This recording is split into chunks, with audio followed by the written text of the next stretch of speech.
Hello everybody and welcome back to Off the Rails. I nearly said Transport Fever then. Obviously we're not in Transport Fever.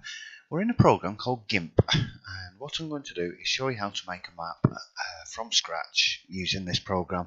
It's freeware, so you can download it and use it for free, which is good. I normally use Photoshop, so I'm pretty new to this program, so you'll have to forgive me if if I make any mistakes. So we're going to create a new file.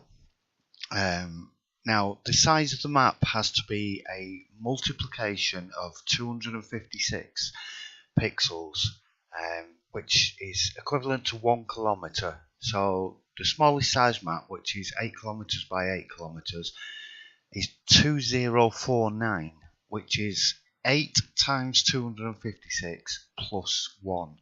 You have to add one more pixel onto the end of it. So a small map is 2049. The last map I did was 3073 in width as well. So I'm not going to do that this time. I'm going to make a bit of a smaller map. This is the smallest size. So it sounds a little bit complicated, but it's quite easy. So if you want a medium size map, it's 12 times 256, which is 3072, and then you add one pixel. You always add one more at the end. So a multiplication of 256 plus your 1. The large map is 4097 by 4097, and the maximum one is 6145, which is 24 kilometers. Sorry, no, it's not. That's 6145 by 6145. That's if you want a square map. You do need experimental map sizes switched on if you want to use that size. The maximum is actually 1600. No, 16,385 by 2305. No, that wouldn't work. Yeah, no, that's crazy. Yeah, there's all sorts of mad complications you can go through, but we're not going to get into any mad mathematics now. So we want 2049 by 2049. That's going to give small by small. Like I said, if you want medium, it's 3073. If you want large, it's 4097. Okay, we're going to change this. We want grayscale, and we want 16-bit integer. These are very important. You need these, otherwise it won't work. So that's our. This is going to be our map. And what we do first is we go to Filter, Render, Noise, Difference Clouds. This will give you this cloudy effect, and what this gives you is nice sort of smooth hills and mountain areas and things. So we'll leave the background layer alone at the moment. We're going to create a new layer. Let's call it water. And we're going to get the brush. We're going to make sure this is set to black. Okay, so we want a good size brush. We'll set it on the softer one because we want a soft edge. Opacity's at 50%. Yeah, we want 50%, not 100% on the opacity. No, we want 100% on the opacity. What am I talking about? We want 50% on something else in a minute. I'll show you what it was. Sorry. See, I'm not used to this. I'm used to things being in different places. Right, so that's a bit too big. No, that's not what I want. There, that'll do. Right, so what we're going to do here is we're going to start painting in the water. Now anything that is black, 0, 0, 0, 0, 0, 0 on there, on the HTML, anything that is black will end up being water. So this can be your sea. Might leave a few little mountains around the edge. Some island or something. Let's bring that back in a bit more. I'll have it going up there like that. Maybe into a cove sort of area here. Yeah. Right, so we're going to want a much smaller brush. About 80, I think. I'm going to bring a river. Make it snaky a bit. Have it coming down and out there. I'll have another one joining up. There.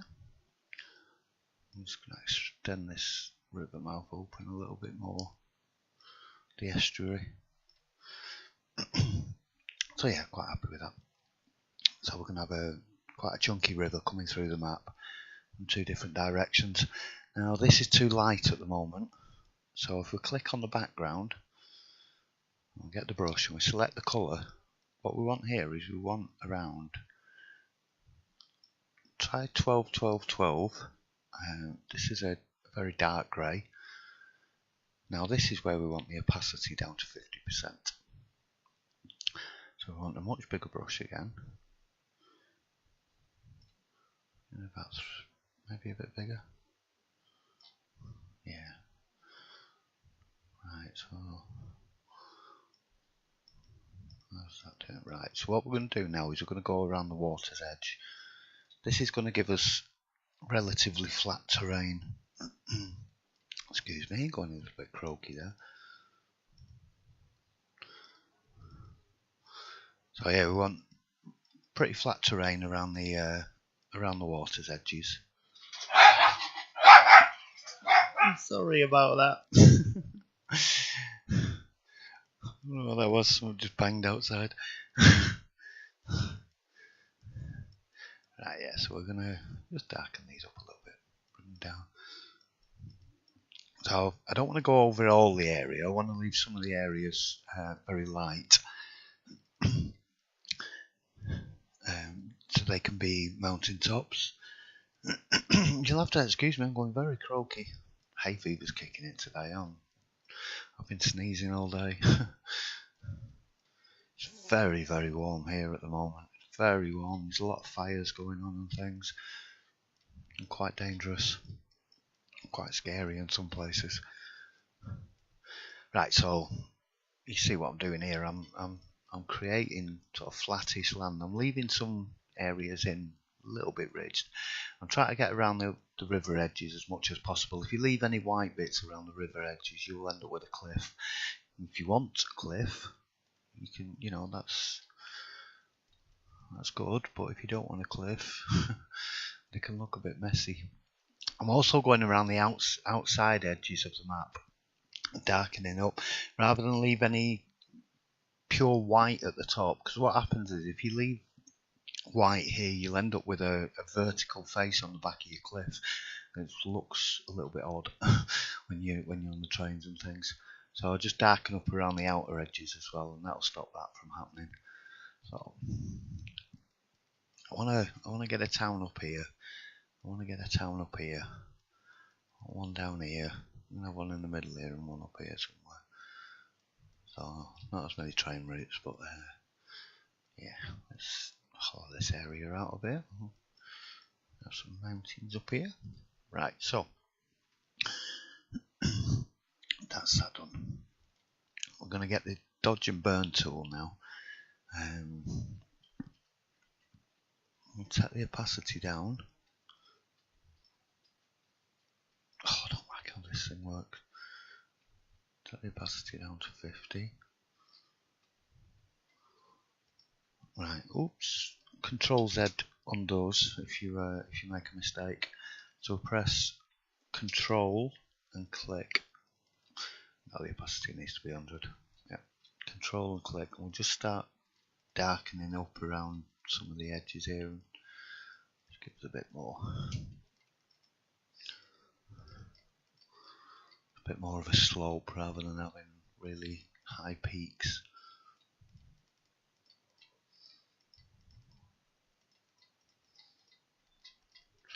So just try to eyeball it and see, you know. I can kind of see in my mind what the map's going to look like, but never always 100% certain. You know, sometimes you load it up and it's like, ooh, no. Oops. Actually, be careful. Yeah, you don't want to burn around the edge of the lake because that'll make the water come out a bit. Right. So we have some mountain ridges here. I'll lower that one down a little bit. So we're going to have some mountains coming up here. There's some breaks in between them. Give them a few So peaks.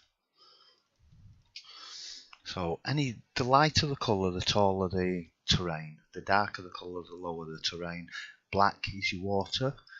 This I set at 1 2 1 2 1 2, I do believe. What I set that one. So then you burn in around here, and if there's any areas you want to highlight and make a bit taller, you just use a smaller brush. Just click on a mountain peak. You can make some little peaks. Let's make that a little bit bigger. Those will appear as a sort of more of a peak on the top of the mountain. Okay. Click on the water. Right click. Merge down. You might want to save it before you do that.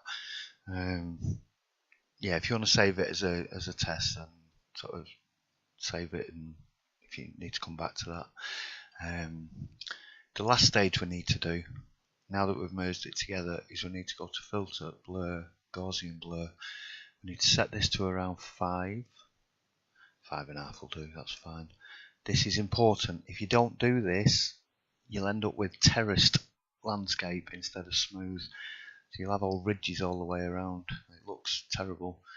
So yeah, Gaussian blur. So that's in filters, blur, Gaussian blur. Set it to 5.5 is fine, and do that. And that'll just smooth everything out a little bit, just nicely. What we want to do now is go to File, Export As. Choose a folder that you want it in.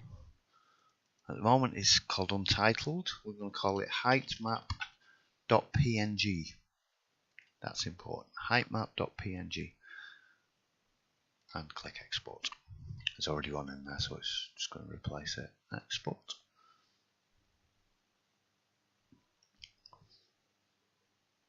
Okay, next I'll show you how to do the towns. Okay, so we're in the Transport Fever map creation tool. I've just clicked on this new height map and I've loaded in the height map. Now we have a problem. There's way too much water on this. No, I don't like messing with these. Oh, that's quite good.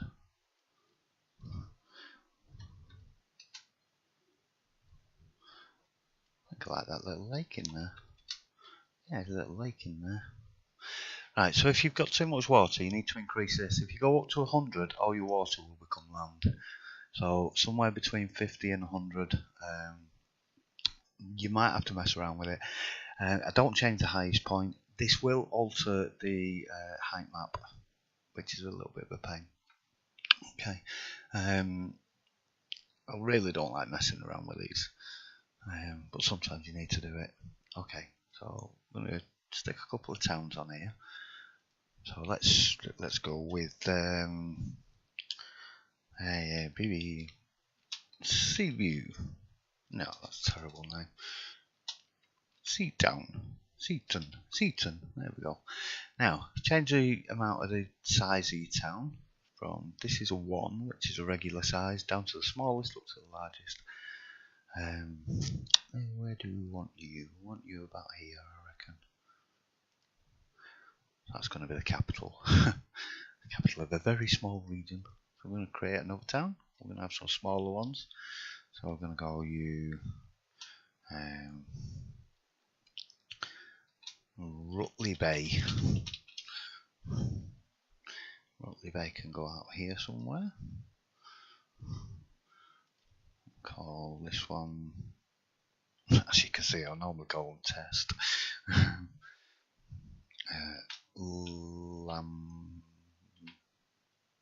Lambury. Let's make that one a small one. Lambury can go up there. We have Riverton. Riverton can go up here. We'll have West Valley. West Valley can go out there. I'm going to put a couple of industries on the map. You can put all your industries on here. Choose where you want them to go.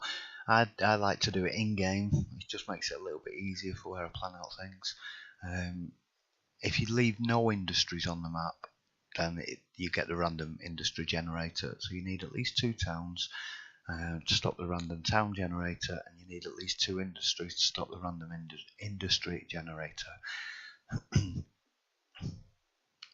So I usually just stick a couple of farms in just to get me going, and I think that looks alright. We'll go and see if it works now. Right, we want to, just metadata, want to change the name. I'm going to call it Seaton Valley. Seaton Valley, yeah. You can add description, your author, I'll add those in later. Your Steam ID, I'm not on Steam yet, but I'm going to be on Steam very, very soon. I'm going to get that sorted out either this week or next week as well. I just haven't had time, so I will do that. And then you go and you export your height map. Right, we'll go see if it works, and I'll speak to you in a minute. Hello, finally, welcome to Transport Fever. Right, so we've got a little map here. It's worked out pretty well by the looks of it. So we've got some. This is what I mean about the cliff edges. Now I don't mind too much here, because there's going to be nothing coming along here. So you're only going to see it from over here. There you go. See, they look alright from a distance. It's got a bit of an edge on the river, which is going to make bridging nice and easy.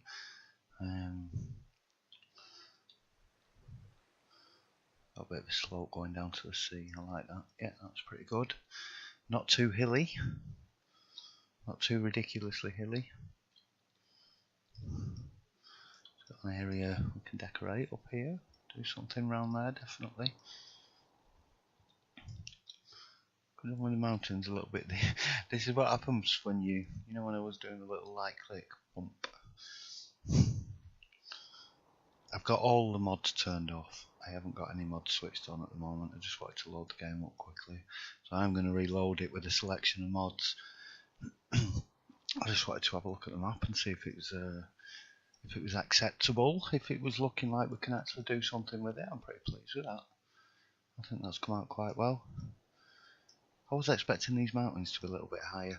Oh, I've not got the snow mountains on. I'll put these snow mountains on and we'll get some white peaks on them. It looks a little bit better. Oh, we've got a little lake at the back of the farm there, that's nice. Arguably, I should have moved that farm and then I could have had a... I don't know, we'll sort something out.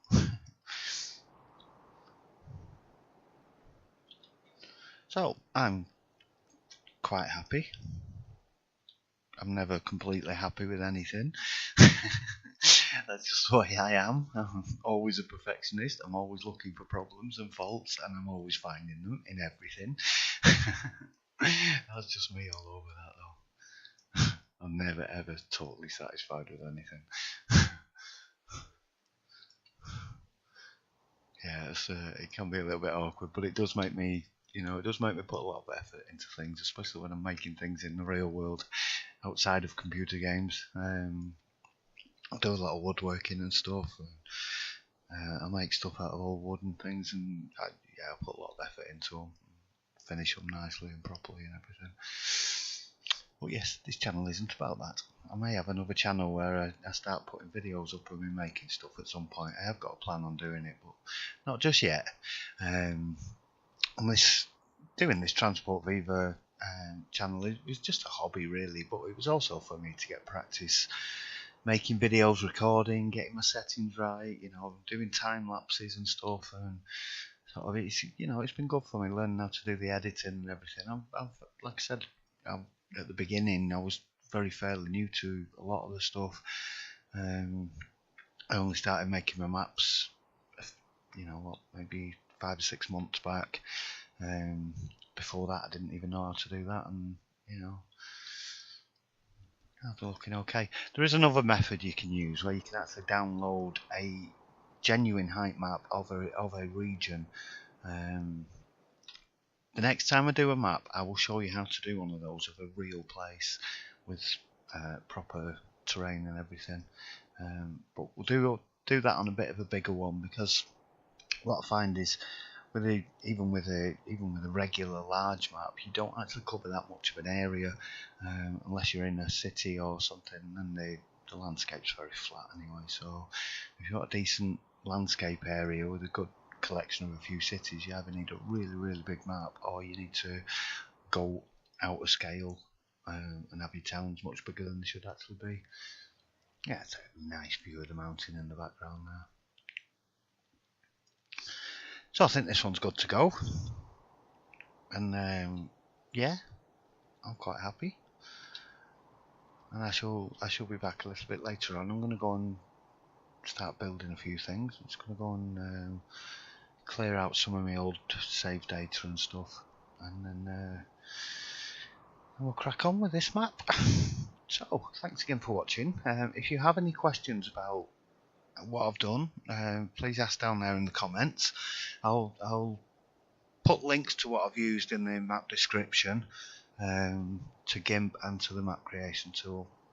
If you have any problems, like I said, please ask away. I will answer any questions as best as I can. We are going to go a bit deeper into the map creation tool. This was a very basic map, a very simple map. I do know how to edit the LUA files, and I will get into that on another map. It's complicated and it takes a long time, but it's good for adjusting things, moving things around, and you know, editing your towns once they've been placed. If your town sort of spawns and it's in the water a little bit, you can go into the LUA file and just move it either on the X or the Y axis, or a little bit of both. Just move it out of the way a bit. But I'm pretty happy with the positioning of these. It's given me room to get train in and out. So yes, okay. Like I said, thank you very much again for watching. And if you've got any questions, please ask away. And I shall see you for the next episode when we're going to start building some stuff.